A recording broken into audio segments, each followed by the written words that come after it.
ಇವತ್ತು ರಾಜ್ಯ ಸರ್ಕಾರದ ಮಹತ್ವದ ಸಚಿವ ಸಂಪುಟ ಸಭೆ ನಡೆಯಲಿದೆ.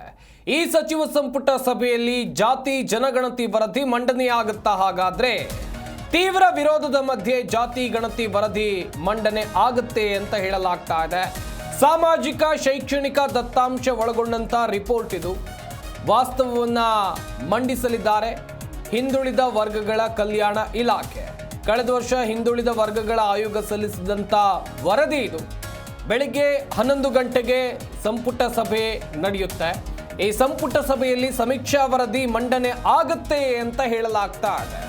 ಒಂದು ಕಡೆಯಲ್ಲಿ ತೀವ್ರ ವಿರೋಧ ಇದೆ. ಈ ವಿರೋಧದ ನಡುವೆಯೂ ಸರ್ಕಾರ ಈ ನಿರ್ಧಾರಕ್ಕೆ ಬರುತ್ತಾ ಎನ್ನುವುದಾಗಿ ಸಾಮಾಜಿಕ ಮತ್ತು ಶೈಕ್ಷಣಿಕ ವರದಿ ಮಂಡನೆಗೆ ತೀವ್ರ ವಿರೋಧ ಇರುವಂಥದ್ದು. ಕೊನೆಗೂ ಇವತ್ತು ಸಚಿವ ಸಂಪುಟ ಸಭೆಯಲ್ಲಿ ಮಂಡನೆ ಆಗಲಿದೆ ಅಂತ ಹೇಳಲಾಗ್ತಾ ಇದೆ. ಸರ್ಕಾರದ ಕೈಗೆ ವರದಿ ಸೇರಿ ಕಳೆದ ವರ್ಷನೇ ವರದಿ ಕೈ ಸೇರಿದೆ. ಈಗ ಮಂಡನೆ ಆಗುತ್ತಾ ಎನ್ನುವಂಥದ್ದಾಗೂ ಕೂಡ ಒಂದಷ್ಟು ಪ್ರಶ್ನೆಗಳು ಇರುವಂಥದ್ದು. ಬೆಳಗ್ಗೆ 11 ಗಂಟೆಗೆ ಇನ್ನೇನು ಸ್ವಲ್ಪ ಹೊತ್ತಿನಲ್ಲೇ ಸಂಪುಟ ಸಭೆ ಆರಂಭ ಆಗುತ್ತೆ. ಇಲ್ಲಿ ಸಮೀಕ್ಷಾ ವರದಿ ಮಂಡನೆ ಆಗಲಿದೆ ಎನ್ನುವಂಥದ್ದು ಗೊತ್ತಾಗ್ತಾ ಇದೆ. ಹಾಗೆಯೇ ಸಾಕಷ್ಟು ಹಣ ಕೂಡ ಇದಕ್ಕೆ ಸರ್ಕಾರ ಖರ್ಚು ಮಾಡಿತ್ತು. ಸಾಕಷ್ಟು ಹಣವನ್ನು ಖರ್ಚು ಮಾಡಿ ಸಿದ್ಧಪಡಿಸಿರುವಂಥ ಸಮೀಕ್ಷಾ ವರದಿ 2024ರಲ್ಲೇ ರಾಜ್ಯ ಹಿಂದುಳಿದ ವರ್ಗಗಳ ಆಯೋಗ ಸಿದ್ಧಪಡಿಸಿರುವಂಥ ಸಚಿವ ಸಂಪುಟ ವರದಿ ಇದು. ಆ ವರದಿ ಇವತ್ತಿನ ಸಚಿವ ಸಂಪುಟದಲ್ಲಿ ಮಂಡನೆ ಮಾಡೋಕ್ಕೆ ತೀರ್ಮಾನವನ್ನು ಮಾಡಲಾಗಿದೆ ಎನ್ನುವಂಥದ್ದು ಗೊತ್ತಾಗ್ತಾ ಇದೆ. ಬಳಿಕ ಸಂಪುಟ ಸದಸ್ಯರ ಜೊತೆಯಲ್ಲಿ ವರದಿಯಲ್ಲಿರುವಂಥ ಅಂಶಗಳ ಬಗ್ಗೆ ಮುಖ್ಯಮಂತ್ರಿಗಳು ಚರ್ಚೆಯನ್ನು ಮಾಡ್ತಾರೆ. ವರದಿಯಲ್ಲಿನ ದತ್ತಾಂಶಗಳನ್ನು ಅಧ್ಯಯನವನ್ನು ನಡೆಸೋಕೆ ಪ್ರತ್ಯೇಕ ಸಮಿತಿಯನ್ನು ರಚನೆ ಮಾಡಬೇಕಾ ಅಥವಾ ಬೇಡವಾ ಎನ್ನುವಂಥ ನಿಟ್ಟಿನಲ್ಲೂ ಕೂಡ ಚರ್ಚೆ ಆಗಲಿದೆ. ಹಾಗೆಯೇ ಇದನ್ನು ನೇರವಾಗಿ ಅನುಷ್ಠಾನ ಮಾಡಬೇಕಾ, ಒಂದು ಕಡೆಯಲ್ಲಿ ಚರ್ಚೆ ಮಾಡಿ ಅಥವಾ ಕೂಲಂಕುಷವಾಗಿ ಚರ್ಚೆ ಮಾಡಿದ ಬಳಿಕ ಅನುಷ್ಠಾನಕ್ಕೆ ತರಬೇಕಾ, ಇಲ್ಲ ನೇರವಾಗಿ ಅನುಷ್ಠಾನಕ್ಕೆ ತರಬೇಕಾ ಎನ್ನುವಂಥ ಕುರಿತಾಗಿಯೂ ಕೂಡ ಇವತ್ತಿನ ಸಚಿವ ಸಂಪುಟ ಸಭೆಯಲ್ಲಿ ಸಮಾಲೋಚನೆಯನ್ನು ನಡೆಸಲಿದ್ದಾರೆ ಎನ್ನುವಂಥದ್ದು ಗೊತ್ತಾಗ್ತಾ ಇದೆ.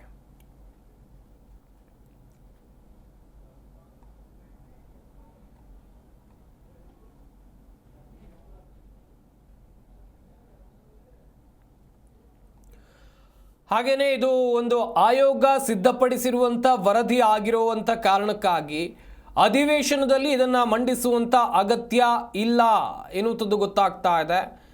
ಒಂದು ಕಡೆಯಲ್ಲಿ ಅಧಿವೇಶನದಲ್ಲಿ ಇದನ್ನು ಮಂಡಿಸುವಂಥ ಅಗತ್ಯ ಇಲ್ಲ ಅಂತೇಳಿ ಏನಾದರೂ ನಿರ್ಧರಿಸಿ ಹಿಂದೆ ತೀರ್ಮಾನ ತೆಗೆದುಕೊಳ್ಳುವಂಥ ಸಾಧ್ಯತೆ ಇದೆಯಾ? ಹಾಗಾದರೆ ಈ ಬಗ್ಗೆ ಇನ್ನಷ್ಟು ಮಾಹಿತಿಯನ್ನು ಕೊಡ್ತಾರೆ ನಮ್ಮ ಪ್ರತಿನಿಧಿ ರಾಚಪ್ಪ ಸುತ್ತೂರು. ದೂರವಾಣಿ ಸಂಪರ್ಕದಲ್ಲಿ ಜಾಯ್ನ್ ಆಗ್ತಾ ಇದ್ದಾರೆ. ರಾಚಪ್ಪ, ಇವತ್ತಿನ ಸಚಿವ ಸಂಪುಟ ಸಭೆಯಲ್ಲಿ ಜಾತಿ ಜನಗಣತಿ ವರದಿಯ ಮಂಡನೆ ಆಗತ್ತಾ? ಈ ಬಗ್ಗೆ ಏನಾದರೂ ಮಾಹಿತಿ ಇದೆಯಾ? ಒಂದು ಕಡೆಯಲ್ಲಿ ಇದನ್ನು ಹೊರತುಪಡಿಸಿದಂತೆ ಯಾವೆಲ್ಲ ವಿಚಾರಗಳ ಕುರಿತು ಚರ್ಚೆ ಆಗಬಹುದು? ಸಂಪತ್ತಿಂದು ಸಚಿವ ಸಂಪುಟ ಸಭೆಯಲ್ಲಿ ಮಹತ್ವವಾಗಿ 2 ವಿಷಯಗಳನ್ನ ಚರ್ಚೆಗೆ ಕೈಗೆತ್ತಿಕೊಳ್ಳಲಾಗಿದೆ. ಅದರಲ್ಲಿ ಈ ಒಂದು ಏನು ಜಾತಿ ಜನಗಣತಿಯ ವರದಿಯನ್ನ ಏನ್ ಮಾಡಬೇಕು ಅನ್ನೋ ಬಗ್ಗೆ ತೀರ್ಮಾನ ಮಾಡುವಂತದ್ದು, ಮತ್ತೆ ಎರಡನೇದಾಗಿ ಗಿಗ್ ಕಾರ್ಮಿಕರಿಗೆ ಒಂದು ಸೇವಾ ಸೌಲಭ್ಯ ನೀಡುವಂತ ಸಂಬಂಧಪಟ್ಟಂತೆ ಒಂದು ಬಿಲ್ ಅನ್ನ ಪಾಸ್ ಮಾಡುವಂತದ್ದು. ಹಿಂದೆ ರಾಹುಲ್ ಗಾಂಧಿ ಅವರು ರಾಜ್ಯಕ್ಕೆ ಚುನಾವಣಾ ಸಂದರ್ಭದಲ್ಲಿ ಭೇಟಿ ನೀಡಿದ ಸಂದರ್ಭದಲ್ಲಿ ಈ ಒಂದು ಗಿಗ್ ಕಾರ್ಮಿಕರು ಯಾರೆಲ್ಲ ಝೊಮ್ಯಾಟೊ ಇರ್ಬೋದು, ಸ್ವಿಗ್ಗಿ ಇರ್ಬೋದು, ಫ್ಲಿಪ್ಕಾರ್ಟ್ ಇರ್ಬೋದು, ಅಮೆಜಾನ್ ಇರ್ಬೋದು, ಈ ರೀತಿ ಬೇರೆ ಬೇರೆ ಏನು ಈ ಕಾಮರ್ಸ್ ಸಂಸ್ಥೆಗಳು ಕೆಲಸ ಮಾಡ್ತಿರುವಂತಹ ಸಿಬ್ಬಂದಿ ಏನಿದ್ದಾರೆ ಆ ಒಂದು ಎಲ್ಲರೂ ಸಹ ಸ್ಥಳೀಯರಾಗಿದ್ದು ಅವ್ರು ಮಾಡುವಂತ ಸೇವೆಗಳಿಗೆ ಅವ್ರಿಗೆ ಒಂದು ಸೇವಾ ಭದ್ರತೆ ಮತ್ತಿರ್ಬೋದು, ಆಕ್ಸಿಡೆಂಟ್ ಇರ್ಬೋದು ಅಥವಾ ಜೀವ ವಿಮೆ ಇರ್ಬೋದು, ಯಾವ್ದು ಸಹ ಇರ್ಲಿಲ್ಲ. ಹೀಗಾಗಿ ಆ ಒಂದು ಹಿನ್ನೆಲೆಯಲ್ಲಿ 5 ಲಕ್ಷ ರೂಪಾಯಿಗಳನ್ನ ಒಂದು ಗಿಗ್ ಕಾರ್ಮಿಕರಿಗೆ ಅವ್ರಿಗೆ ಒಂದು ಏನು ಇನ್ಶೂರೆನ್ಸ್ ಅನ್ನ ಕೊಡಬೇಕು ಅಂತ ಅನ್ನೋದು, ಮತ್ತು ಅವರ ಜೀವಕ್ಕೆ ಭದ್ರತೆ, ಅಪಘಾತ ಆದ ಸಂದರ್ಭದಲ್ಲಿ ಅವ್ರಿಗೆ ಪೆನ್ಷನ್ ಕೊಡೋದಿರ್ಬೋದು, ಈ ಬೇರೆ ಬೇರೆ ಸ್ಕೀಮ್ಗಳನ್ನ ಈ ಒಂದು ಗಿಗ್ ಸೌಲಭ್ಯದಲ್ಲಿ ತರುವಂತ ಒಂದು ಚಿಂತನೆನೇ ಹಿಂದೆ ಇತ್ತು. ಆ ಒಂದು ಸಂಬಂಧಪಟ್ಟಂತೆ ಇಂದು ವಿಧೇಯಕದಲ್ಲಿ ಅದನ್ನ ಸಚಿವ ಸಂಪುಟದ ಮುಂದೆ ಮಂಡಿಸಿ ಅನುಮೋದನೆ ಪಡೆಯುವಂತ ಸಾಧ್ಯತೆ ಇದೆ. ಇನ್ನು ಎರಡನೇದಾಗಿ ಮಹತ್ವದ ವಿಷಯ ಅಂತಂದ್ರೆ ಈ ಒಂದು ಜಾತಿ ಜನಗಣತಿಯನ್ನ, ಜಾತಿ ಅಥವಾ ಏನು ಸಾಮಾಜಿಕ ಆರ್ಥಿಕ ಶೈಕ್ಷಣಿಕ ಗಣತಿಯನ್ನ 2016 ವರದಿಯನ್ನ ಮಂಡನೆ ಮಾಡುವಂತದ್ದು. ಈಗ ಆಗಲೇ ಜಯಪ್ರಕಾಶ್ ನೇತೃತ್ವದ ಆಯೋಗ, ಇವು ಶಾಶ್ವತ ಹಿಂದುಳಿದ ವರ್ಗಗಳ ಆಯೋಗ ಕಳೆದ ವರ್ಷ ಕೊಟ್ಟುವಂತ ವರದಿ ಏನಿದೆ, ಮಾರ್ಚ್ ತಿಂಗಳು ಕೊಟ್ಟಂತ ವರದಿಯನ್ನ ಇನ್ನು ಸರ್ಕಾರ ಅದನ್ನ ತೆರೆದು ಏನು ಮಾಡಬೇಕು ಅಂತ ಇನ್ನೂ ಸಹ ತೀರ್ಮಾನ ಕೈಗೊಂಡಿಲ್ಲ. ಹೀಗಾಗಿ ಇಂದು ಆ ವರದಿಯ ಶಿಫಾರಸುಗಳನ್ನ ಮತ್ತು ದತ್ತಾಂಶಗಳನ್ನ ಪರಿಶೀಲನೆ ನಡೆಸಿ ನಂತರ ಏನ್ ಮಾಡ್ಬೇಕು ಅಂತ ತೀರ್ಮಾನ ಕೈಗೊಳ್ತಾರೆ. ಈಗಾಗಲೇ ಅದರಲ್ಲಿ 2-3 ಆಪಾದನೆಗಳು ಇರುವಂತ ಸಂದರ್ಭದಲ್ಲಿ ಆ ವರದಿಯನ್ನು ನಾವು ಅಂಗೀಕರಿಸಬೇಕೇ ಬೇಡವಿರೋದು ಪ್ರಮುಖವಾಗಿರುವಂತ ವಿಷಯ. ಎರಡನೇದಾಗಿ ಈ ಒಂದು ವರದಿಯನ್ನ ಅಂಗೀಕರಿಸಬೇಕಾದ್ರೆ ಯಾವ ಕಾರಣಗೋಸ್ಕರ ಅಂಗೀಕರಿಸಬೇಕು, ಒಂದ್ ವೇಳೆ ತಿರಸ್ಕರಿಸೋದಿದ್ರೆ ಯಾವ ಕಾರಣಗೋಸ್ಕರ ತಿರಸ್ಕರಿಸಬೇಕು, ಮತ್ತು ದತ್ತಾಂಶ ಈ ಒಂದು ವರದಿಯಲ್ಲಿರುವಂತಹ ದತ್ತಾಂಶಗಳನ್ನ ನಾವು ಯಾವ ರೀತಿ ಬಳಸ್ಕೊಳ್ಬೇಕು ಅನ್ನೋ ಬಗ್ಗೆನೂ ಸಹ ರಾಜ್ಯ ಸರ್ಕಾರ ತೀರ್ಮಾನ ಕೈಗೊಳ್ಳುವಂತ ಸಾಧ್ಯತೆ ಇದೆ. ಈಗಾಗಲೇ ಈ ಒಂದು ವಿಷಯ ಸಂಬಂಧಪಟ್ಟಂತೆ ಏನು ಲಿಂಗಾಯತರು ಮತ್ತು ಒಕ್ಕಲಿಗ ಸಮುದಾಯಗಳು ವಿರೋಧ ವ್ಯಕ್ತಪಡಿಸುವ ಕಾರಣಕ್ಕೋಸ್ಕರ ಈ ಒಂದು ವರದಿಯಲ್ಲಿರುವಂತಹ ಅಂಶಗಳು ಎಷ್ಟು ನಂಬಲರ್ಹ ಮಾಹಿತಿ ಅಂತ ಅನ್ನೋದನ್ನು ಸಹ ದೃಢೀಕರಿಸಬೇಕಾಗತ್ತೆ. ಹಾಗಾಗಿ ಸಚಿವ ಸಂಪುಟದ ಉಪಸಮಿತಿ ರಚಿಸಬೇಕಾ, ಅಥವಾ ಸಚಿವ ಸಂಪುಟದ ಉಪಸಮಿತಿ ರಚಿಸದೆ ಕೇವಲ ತಜ್ಞರು ಅಥವಾ ಇರುವಂತ ಅಧಿಕಾರಿಗಳ ನೇತೃತ್ವ ಒಂದು ಸಮಿತಿ ರಚನೆ ಮಾಡಿ ಅವರಿಂದ ಶಿಫಾರಸನ್ನು ಪಡ್ಕೊಂಡು ನಂತರ ತೀರ್ಮಾನ ಕೈಗೊಳ್ಳಬೇಕನ್ನೋ ಬಗ್ಗೆನೂ ಸಹ ಇಂದು ಸಚಿವ ಸಂಪುಟ ಸಭೆ ತೀರ್ಮಾನ ಕೈಗೊಳ್ಳುವಂತ ಸಾಧ್ಯತೆ. ಒಟ್ಟಾರೆಯಾಗಿ ಜಾತಿ ಜನಗಣತಿಗೆ ಏನು ಎಐಸಿಸಿಯ ಇತ್ತೀಚೆಗೆ ನಡೆದಂತಹ ಗುಜರಾತ್ ಅಲ್ಲಿ ನಡೆದಂತಹ ಎಐಸಿಸಿ ಸಭೆಯಲ್ಲಿ ಜಾತಿ ಜನಗಣತಿಯ ವರದಿಯನ್ನು ಅಥವಾ ಅನುಷ್ಠಾನಗೊಳಿಸಿ ಅದ್ರ ಮೇಲೆ ಯಾವ್ದಾರ ಕ್ರಮವನ್ನು ಕೈಗೊಳ್ಳಿ ಅಂತ ಸೂಚನೆ ಕೊಟ್ಟ ಕಾರಣಕ್ಕೋಸ್ಕರ ಸುಮಾರು 1 ವರ್ಷದ ನೆನಗುಂದಿ ಬಿದ್ದಂತ ಜಾತಿ ಜನಗಣತಿಯನ್ನ ಮತ್ತೊಮ್ಮೆ ರಾಜ್ಯ ಸರ್ಕಾರ ಕೈಗೆತ್ಕೊಂಡಿದೆ.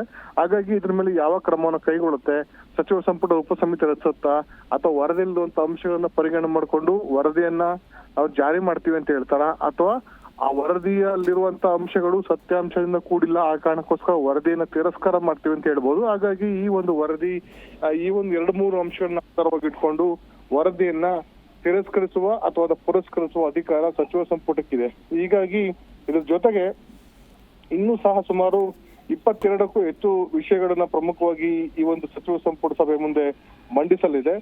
ಕರ್ನಾಟಕ ಈ ಸಾರಿಗೆ ಇಲಾಖೆ ಸುಮಾರು ಬಿಎಂಟಿಸಿ ಮತ್ತೆ ನಾರ್ತ್ ವೆಸ್ಟ್ ಕರ್ನಾಟಕ ಸಾರಿಗೆ ಕೆಕೆಆರ್ಟಿಸಿ ಸಂಸ್ಥೆಗಳಿಗೆ ಸುಮಾರು 4,000 ಎಲೆಕ್ಟ್ರಿಕಲ್ ಬಸ್ಗಳನ್ನ 2,000 ಕೋಟಿ ರೂಪಾಯಿನಲ್ಲಿ ಖರೀದಿ ಮಾಡ್ಲಿಕ್ಕೆ ಸಚಿವ ಸಂಪುಟ ಸಭೆ ಅನುಮೋದನೆ ಕೊಡುವಂತ ಸಾಧ್ಯತೆ ಇದೆ. ಹಿಂದೆ ನಳಿನ್ ಕುಮಾರ್ ಕಟೀಲ್ ಬಿಜೆಪಿಯ ಮಾಜಿ ಸಂಸದರಾಗಿರುವಂತಹ ನಳಿನ್ ಕುಮಾರ್ ಕಟೀಲ್ ಅವರಿಗೆ ಒಂದು ಜಿ ಪ್ರವರ್ಗದಡಿ ಕೊಟ್ಟಿರುವಂತ ನಿವೇಶನದ ಒಂದಷ್ಟು ಗೊಂದಲಕ್ಕಿದೆ. ಅದಕ್ಕೆ ಅವ್ರಿಗೆ ಗುತ್ತಿಗೆ ಇರುವಂತಹ ಅವಧಿಯನ್ನ ಅದನ್ನ ಕ್ರಯಪತ್ರ ಮಾಡ್ಕೊಳ್ಬೇಕು ಅಂತ ನಮ್ಮ ತೀರ್ಮಾನವನ್ನು ಸಚಿವ ಸಂಪುಟದ ಮುಂದೆ ಮಂಡಿಸುವ ಸಾಧ್ಯತೆ ಇದೆ. ಜೊತೆಗೆ ಬೆಂಗಳೂರು ಮೈಸೂರು ಮೂಲ ಸೌಕರ್ಯ ಕಾರಿಡಾರ್ BMICP ಯೋಜನೆಗೆ ತುಂಬಾ ದಿನಗಳಿಂದ ನೆನಗುದಿಗೆ ಬಿದ್ದಿತ್ತು ಮತ್ತು ಇದು ವಿವಾದಕ್ಕೂ ಕಾರಣವಾಗಿತ್ತು. BMICP ರಸ್ತೆ ಯೋಜನೆ ಅದಕ್ಕೆ ಇಂದು ಅನುಮೋದನೆ ಕೊಡುವಂತ ಸಾಧ್ಯತೆ ಇದೆ. ಸಂಪುಟದ ಮುಂದೆ ಆ ಒಂದು ವಿಷಯ ಮತ್ತೆ ಪ್ರಸ್ತಾಪಕ್ಕೆ ಬರ್ತಾ ಇದೆ. ಅದ್ರ ಜೊತೆಗೆ ಸರ್ಕಾರದ ವಿವಿಧ ಇಲಾಖೆಯಲ್ಲಿ ಲೋಕಾಯುಕ್ತದಲ್ಲಿ ಅಭಿಯೋಜನೆಗೆ ಸರ್ಕಾರ ಏನು ಪ್ರಾಸಿಕ್ಯೂಷನ್ಗೆ ಪರ್ಮಿಷನ್ ಕೊಡುವಂತ ಪ್ರಸ್ತಾವನೆ ಇತ್ತು, ಆ ಪ್ರಸ್ತಾವನೆಗೂ ಸಹ ಸಚಿವ ಸಂಪುಟದ ಮುಂದೆ ಪ್ರಸ್ತಾವನೆ ಇದೆ. ಅದಕ್ಕೆ ಸರ್ಕಾರ ಏನು ಅನುಮೋದನೆ ಕೊಡುತ್ತಾ ಅಂತ ನೋಡ್ಬೇಕಾಗತ್ತೆ.